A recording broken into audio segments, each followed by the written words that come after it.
El embajador de España en Polonia, el último partido, España-Francia, lo vivió con Quim Domènech. El embajador se llama... Fábregas. Francisco Fernández Fábregas. Atención, Quim Domènech estuvo en la fiesta de España-Francia en la embajada. Atención, momentazo, ¿eh? Ni os mováis. Venga. Estamos empezando casi a comer. Muy bien. Con vuestro permiso. Hola, ¿qué tal? Hola. Buenas noches. Buenas noches. ¿Qué tal? Ha llegado punto pelota. Muy bien. Así es. Hemos llegado a la cena de gala en la Embajada de España en Polonia. Nos ha invitado el embajador Francisco Fernández Fábregas.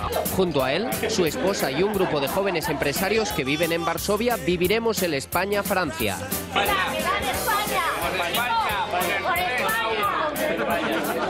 Francisco lleva 41 años como diplomático, ejerciendo una labor muy importante, pero no puede ocultar su pasión por el fútbol.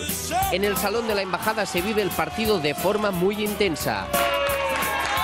Y tras el pitido final, se desata la alegría en la embajada. Francisco se enfunda la camiseta que le regaló Casillas. Esta casilla de España, España entera, una entera.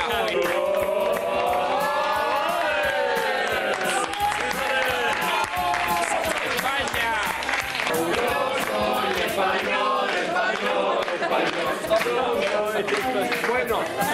Además, hay sorteo de regalos entre los asistentes. ¿Quién quiere fumar un puro? Te ha tocado. Muchas gracias. ¿Quién quiere pelota?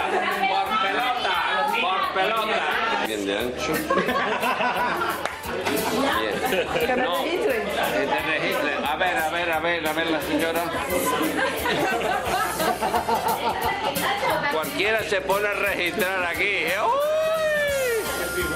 Vamos a darle por saco a los franceses.